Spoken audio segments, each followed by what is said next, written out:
Well, I found I have written the Christmas story. But being upside down, living in New Zealand, it's the other time of year, because winter here is in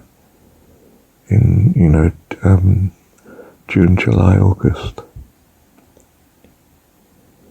And the midwinter festival of the Maori is mutareecee, the stars in the sky that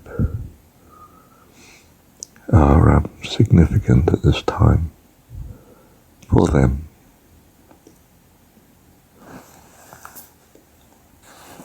Don't despise another man's beliefs and religion. His philosophy is his being.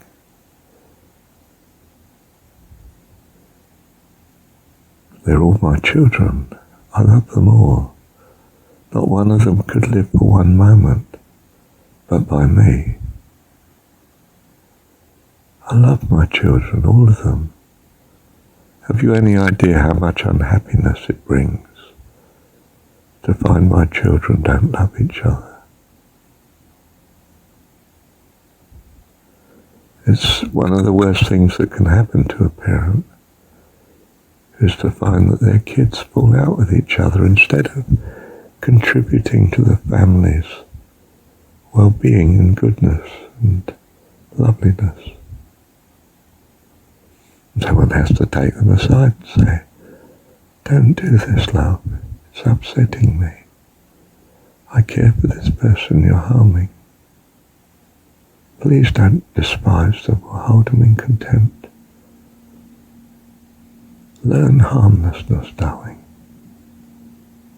It will be such a blessing to you. All creation and all heaven will come to your aid and rescue and succor to help you and bless you if you have kindness.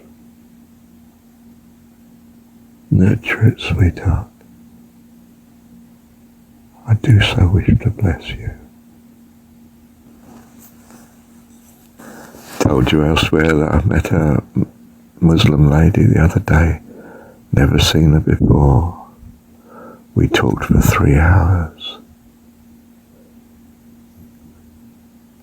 As a Christian to a Muslim, she's a special sort of Muslim, of course. We're all special.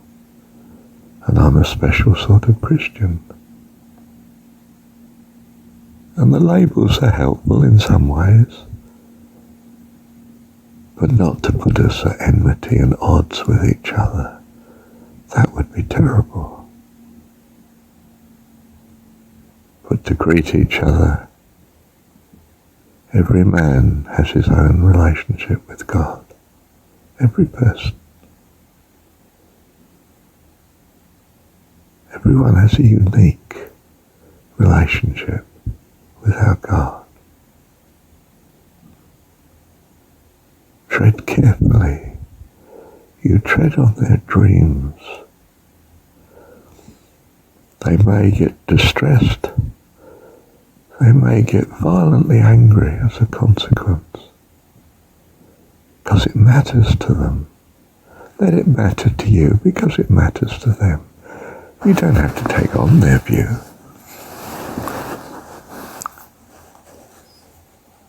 But you do have to love them. They're my children. Please love one another. Extend grace, understanding. Above all, listen to them. Respect them as one of my children, like you. Different, of course.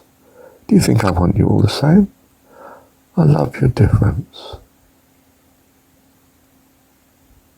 I love my creation. Please love it with me, love, that we may rejoice together. Come on, join the party.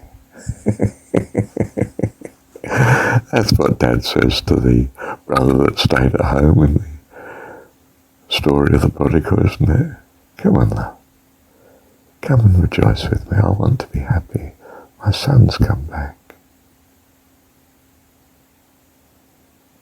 I've loved him all through him being away. Because he's my son.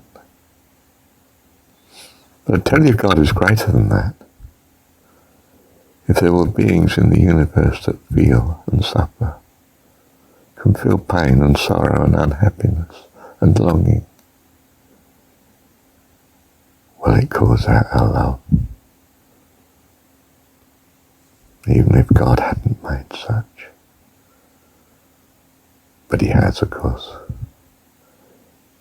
He is creator of all. We have a trust. It's not a knowing, it's not a certainty, it's a trust. It is the uncertainty that gives us the freedom of choice, that we may freely come or ignore God for as long as we wish. There are consequences, of course, else you would never come.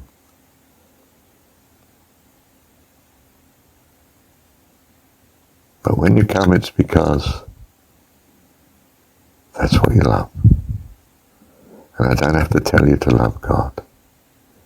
You just will love God of your own pure heart. Bless you.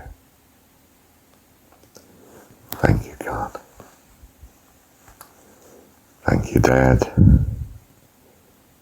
Thank you, my love. So I send this message into all the world. From the cloud.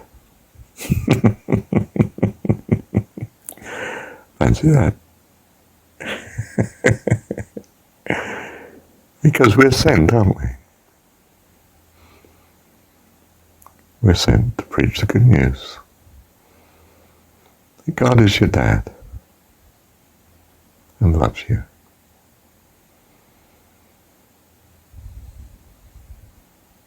And that you have life eternal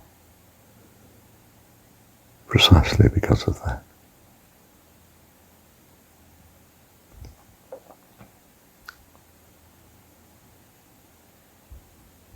You can say no as long as you like, or you can embrace it here and now, and at any other moment.